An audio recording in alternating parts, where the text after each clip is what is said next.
मनुष्य के सारे संबंधों का आधार है अपेक्षा।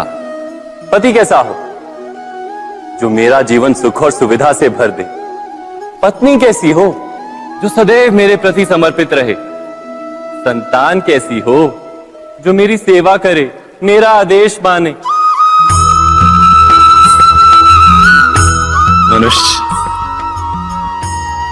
मनुष्य उसी को प्रेम भी कर पाता है जो उसकी अपेक्षा पूर्ण करता है, और अपेक्षा की तो नियति है भंग होना।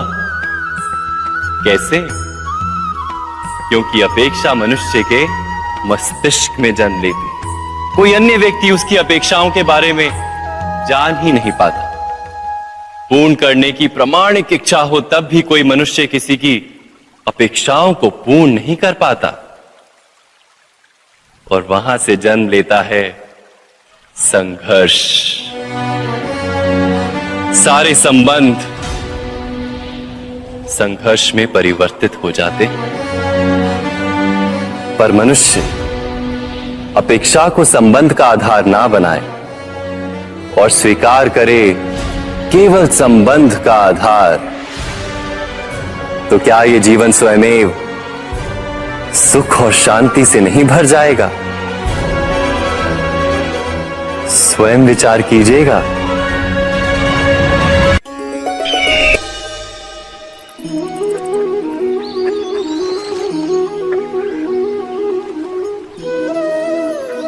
समय के आरंभ से ही मनुष्य को एक प्रश्न सदा पीड़ा देता है कि वो अपने संबंधों में अधिकतम सुख और कम से कम दुख किस प्रकार प्राप्त कर सकता है। क्या आपके सारे संबंधों ने आपको संपूर्ण संतोष दिया है? विचार कीजिए। हमारा जीवन संबंधों पर आधारित है। हमारी सुरक्षा संबंधों पर आधारित है। इसी कारण हमारे जीवन के सारे सुखों का आधार भी संबंध है। किंतु फिर भी हमें संबंधों में ही अधिकतर दुख क्यों प्राप्त होते हैं? सदा ही संघर्ष भी संबंधों से ही उत्पन्न क्यों हो जाते हैं? कभी विचार किया है? जब कोई व्यक्ति किसी अन्य व्यक्ति के विचार अथवा कार्य को स्वीकार नहीं करता, उसमें परिवर्तन करने का प्रयत्न करता है, तो संघर्ष जन्म लेता है। अर्थात जितना अधिक अस्वीकार उतना ही अधिक संघर्ष, और जितना अधिक स्वीकार उतना ही अधिक सुख। क्या ये वास्तविकता नहीं? यदि मनुष्य स्वयं अपनी अपेक्षाओं पर अंकुश रखे, अपने विचारों को परखे, किसी अन्य व्यक्ति में परिवर्तन करने का प्रयत्न ना कर स्वयं अपने भीतर परिवर्तन करने का प्रयास करे, तो क्या संबंधों में संतोष प्राप्त करना इतना कठिन? अर्थात क्या स्वीकार ही संबंध का वास्तविक अर्थ नहीं? स्वयं विचार कीजिए।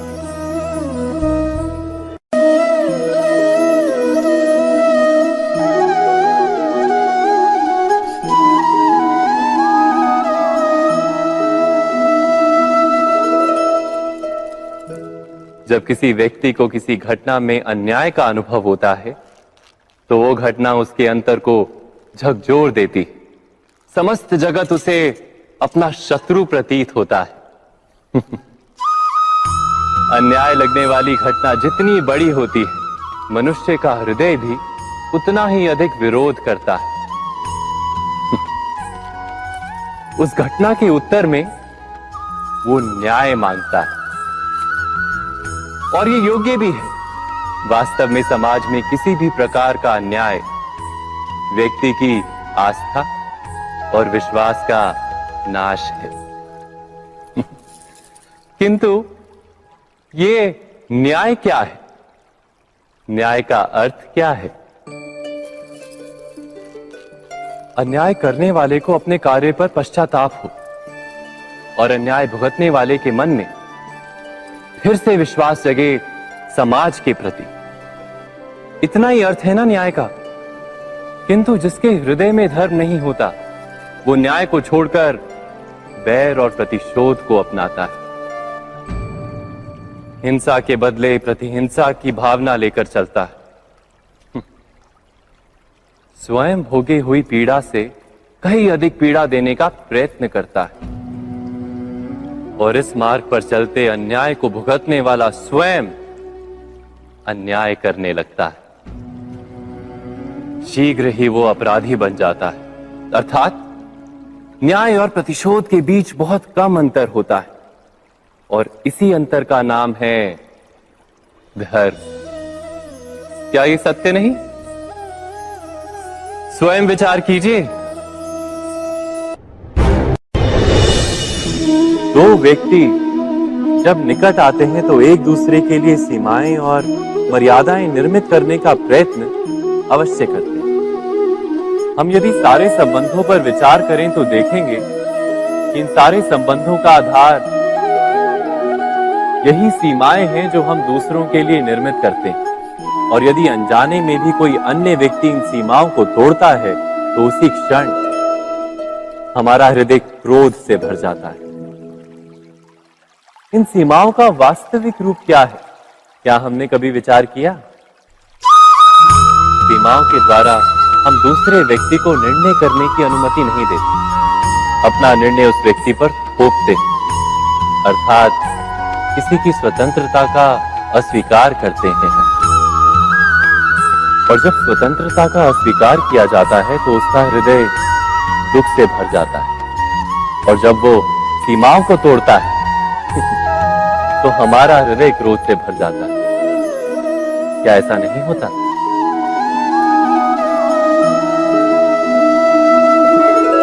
पर यदि एक दूसरे की स्वतंत्रता का सम्मान किया जाए तो किसी मर्यादाओं या सीमाओं की आवश्यकता ही नहीं होती। अर्थात जिस प्रकार स्वीकार किसी संबंध का देह है, क्या वैसे ही स्वतंत्रता किसी संबंध की आत्मा नहीं? स्वयं विचार की।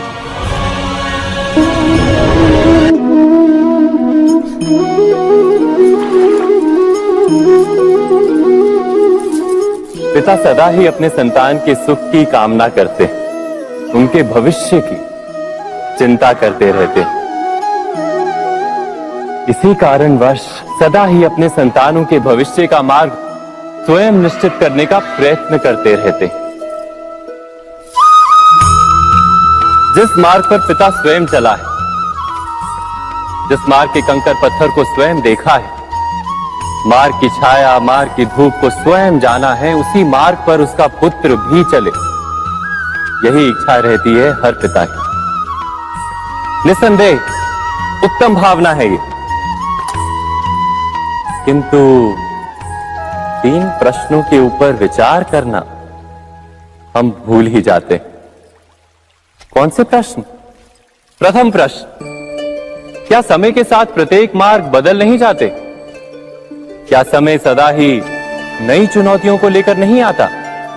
तो फिर बीते हुए समय के अनुभव नई पीढ़ी को किस प्रकार लाभ दे सकते हैं? दूसरा प्रश्न, क्या प्रत्येक संतान अपने माता पिता की छवि होता है?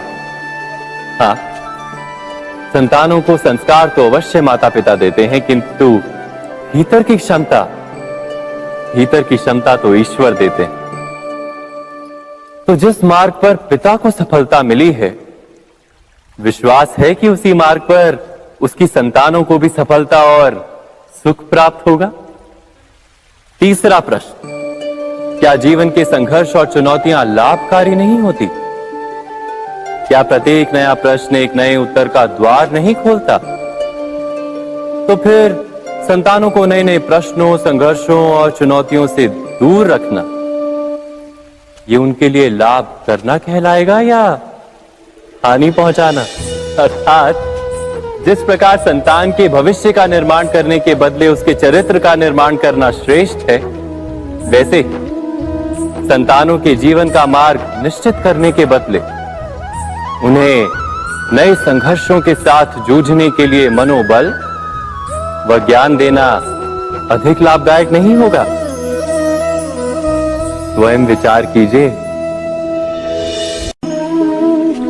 सबके जीवन में ऐसा प्रसंग अवश्य आता है कि सत्य कहने का निश्चय होता है हृदय में, किंतु मुख से सत्य निकल नहीं पाता। कोई भय मन को घेर लेता है। किसी घटना अथवा प्रसंग के बारे में बात करना या फिर स्वयं से कोई भूल हो जाए उसके बारे में कुछ बोलना, क्या ये सत्य है? नहीं, ये तो केवल तथ्य है। अर्थात जैसा हुआ था वैसा केवल बोल देना सामान्य सी बात है। किंतु कभी कभी उस तथ्य को बोलते हुए भी भय लगता है। कदाचित किसी दूसरे की भावनाओं का विचार आता है मन, दूसरे को दुख होगा ये भय भी शब्दों को रोकता है। तो ये सत्य क्या है? क्या हमने कभी विचार किया है? जब भय रहते हुए भी कोई तथ्य बोलता है तो वो सत्य कहलाता है। वास्तव में सत्य कुछ और नहीं, केवल निर्भयता का दूसरा नाम है। और निर्भय होने का कोई समय नहीं होता, क्योंकि निर्भयता आत्मा का स्वभाव है। अर्थात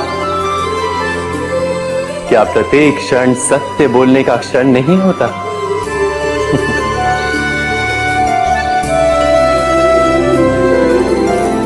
स्वयं विचार कीजिए। जब भी किसी की आशा और इच्छा भंग होती है तो उसका हृदय क्रोध से भर जाता है। जिस व्यक्ति को वो अपना अपराधी समझता है उसे दंड देने का प्रयत्न करता है। पर क्या हमारी इच्छा या आशा का भंग होना क्या सदा ही किसी का अपराध होता है? इच्छाओं के अपूर्ण रहने के तो कई कारण हो सकते हैं। कुछ तो संजोग के कारण अधूरी रह जाती हैं और कुछ नियति के कारण। और कभी कभी इच्छाओं का स्वरूप ही ऐसा होता है कि वो पूर्ण नहीं हो पाती। बिना परिस्थिति पर विचार किए किसी को अपराधी मान लेना न्याय नहीं, प्रतिशोध है। न्याय का आधार तो दया है, करुणा है, और प्रतिशोध का आधार क्रोध, अहंकार। अर्थात हृदय में करुणा धारण किए बिना किसी के अपराध के विषय में विचार करना, किसी को दंड देना, क्या अपने आप में ही अन्याय नहीं? स्वयं विचार कीजिए।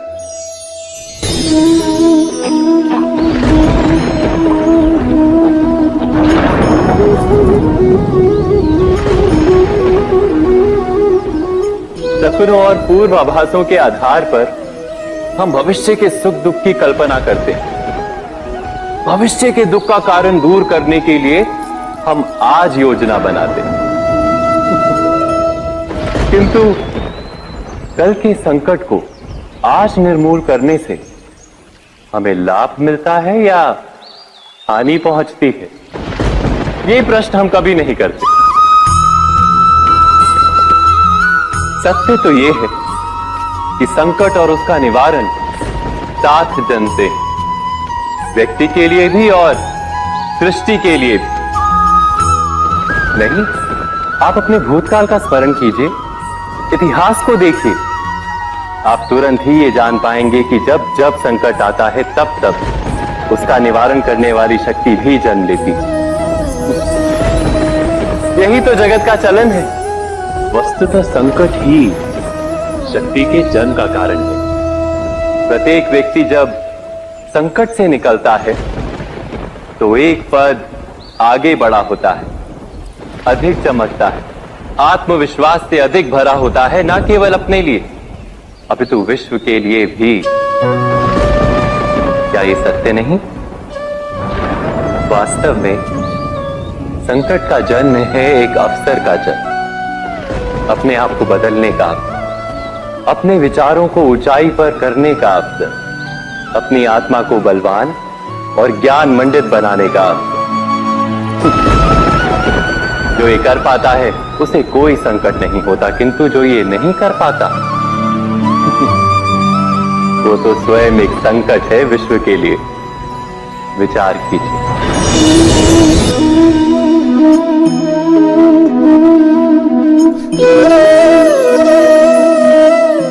परंपरा में धर्म बसता है और परंपराएं ही धर्म को संभालने का कार्य करती हैं, ये सत्य है। पर क्या केवल परंपरा ही धर्म है? विचार कीजिए। सत्य तो यह है कि जिस प्रकार पाषाण में शिल्प होता है, उसी प्रकार परंपरा में धर्म होता है। इस पत्थर में शिल्प है, ये पत्थर शिल्प नहीं। शिल्प को उजागर करने के लिए उसे तोड़ना पड़ता है, अनावश्यक भागों को दूर करना पड़ता है। ठीक उसी प्रकार परंपराओं में धर्म ढूंढना पड़ता है। जिस प्रकार इंद्र पूजा की परंपरा को तोड़कर गोवर्धन पूजा का धर्म ना ढूंढा जाता, तो यादवों को उनकी मुक्ति का मार्ग नहीं मिल पाता। अर्थात परंपरा को पूर्णता छोड़ देने वाला धर्म से वंचित रह जाता है, और परंपरा का अंध अनुकरण करने वाला भी धर्म को प्राप्त नहीं कर पाता। कहते हैं हंस के पास नीर क्षीर विवेक होता है। दूध में मिले पानी को छोड़कर केवल दूध ही ग्रहण करता है। तो क्या सच्चा धर्म प्राप्त करने के लिए हृदय में ज्ञान से जन्मा विवेक आवश्यक है? और ऐसे विवेक के बिना जिसे धर्म मान भी लिया जाए, जो वास्तव में धर्म ना भी हो, ऐसा भी तो हो सकता है।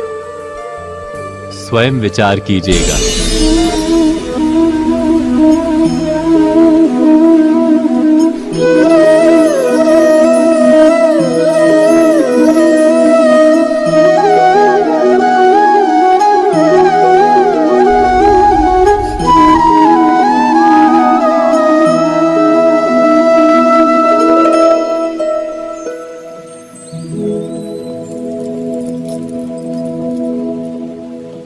भविष्य के आधार पर सब आज का निर्णय लेना चाहते हैं।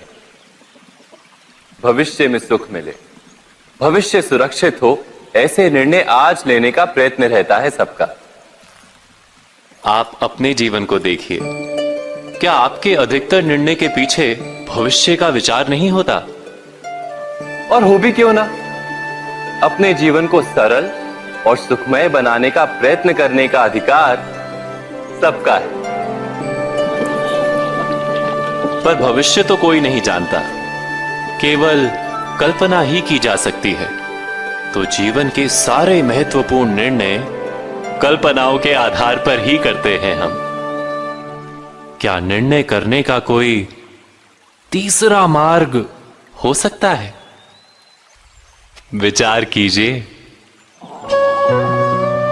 सारे सुखों का आधार धर्म है, और वो धर्म मनुष्य के हृदय में बसता है। तो प्रत्येक निर्णय से पूर्व स्वयं अपने हृदय से ये प्रश्न अवश्य पूछ लेना कि ये निर्णय स्वार्थ से जन्मा है या धर्म से। क्या इतना पर्याप्त नहीं? भविष्य के बदले धर्म का विचार करने से क्या भविष्य अधिक सुखपूर्ण नहीं होगा? स्वयं विचार कीजिए। व्यक्ति को जब उसके अपराध का दंड मिलता है, तब कभी कभी उस न्याय को देखकर मन कचोटता है। प्रश्न उठता है हृदय में कि जब वो अपराध हुआ था, तब व्यक्ति भिन्न था। उसके पश्चात उसने इतने पश्चाताप किए, स्वयं में इतना परिवर्तन किया, फिर उसे दंड क्यों मिले? पर जहां आघात होता है, वहां प्रत्याघात भी होता है। जैसा कर्म वैसा फल। यदि किसी को प्रेम दोगे तो सुख प्राप्त होगा, यदि किसी की हत्या करोगे तो मृत्यु दंड मिलेगा। जैसा कार्य वैसा ही न्याय। तो फिर प्रायश्चित और पश्चाताप का कोई मूल्य नहीं है? अवश्य है मूल्य। प्रायश्चित और पश्चाताप मनुष्य की आत्मा को बलवान करता है। आने वाले दंड को स्वीकार करने के लिए मनुष्य को तैयार करता है। अर्थात बिना प्रायश्चित के दंड स्वीकार करने का कोई मूल्य है? स्वयं विचार कीजिए।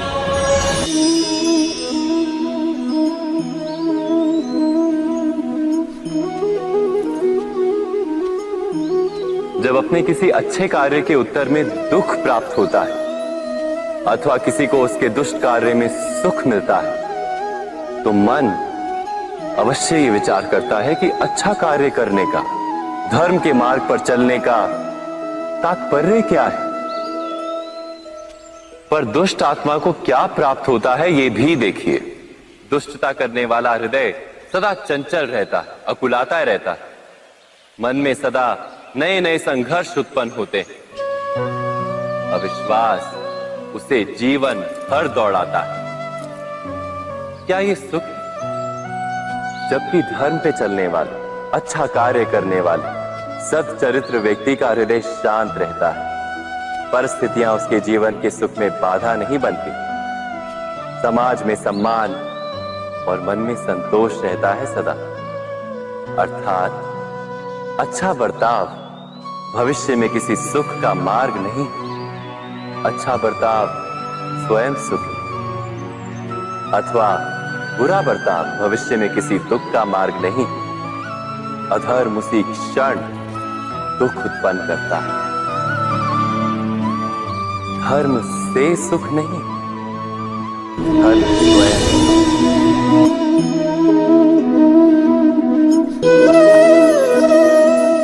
सत्ता की लालसा सबके हृदय को घेरे रहती है। प्रत्येक व्यक्ति अपना एक राष्ट्र निर्मित करने का प्रयत्न अवश्य करता है। फिर वो राष्ट्र गुरु राष्ट्र की भांति बहुत बड़ा हो या फिर अपने परिवार तक सीमित हो, वो सत्ता प्राप्त करने का प्रयास अवश्य करता है। किंतु सत्ता का वास्तविक रूप क्या है? क्या हमने कभी विचार किया है? एक मनुष्य जितने अधिक लोगों के जीवन को प्रभावित कर सके, जितने अधिक लोगों के जीवन की स्वतंत्रता पर अंकुश रख सके, उतनी ही अधिक सत्ता का अनुभव करता है वो। सत्ता का वास्तविक रूप ही है अन्य के जीवन पर स्वयं का प्रभाव। किंतु क्या वास्तविक प्रभाव प्रेम, दया, करुणा और धर्म से निर्मित नहीं होता? जब भी मनुष्य कठोरता और अधर्म से सत्ता प्राप्त करने का प्रयत्न करता है, तब वो दूसरों के हृदय में विरोध अथवा विद्रोह को जन्म देता है। और परिणाम कुछ इस प्रकार। हाँ, कुछ समय के लिए वो स्वयं को प्रभावी और शक्तिशाली अवश्य पाता है, किंतु वो वास्तविक सत्ता नहीं। यही कारण है कि भृगु और वशिष्ठ जैसे ऋषियों की आज भी पूजा की जाती है, रावण और हिरण्यकश्यप की नहीं। इस पर तो आप विचार अवश्य करें। सत्य कहा ना?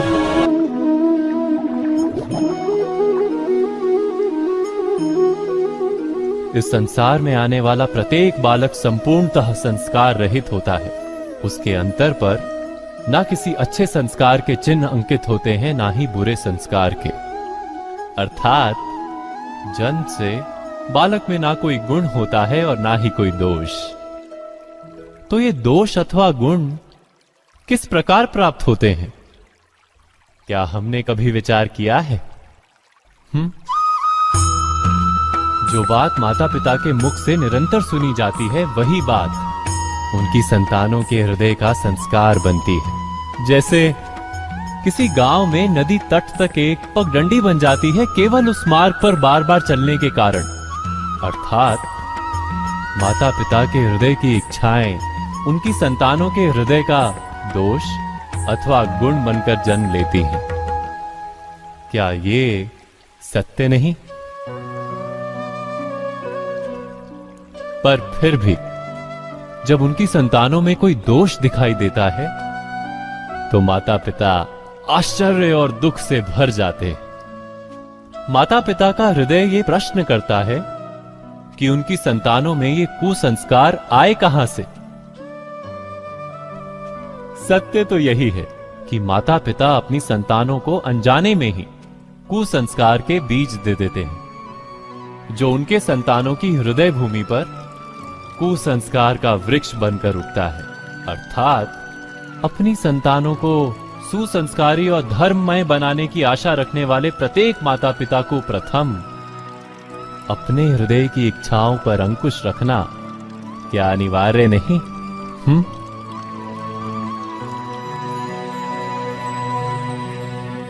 प्रत्येक माता पिता इस पर विचार अवश्य कीजिएगा।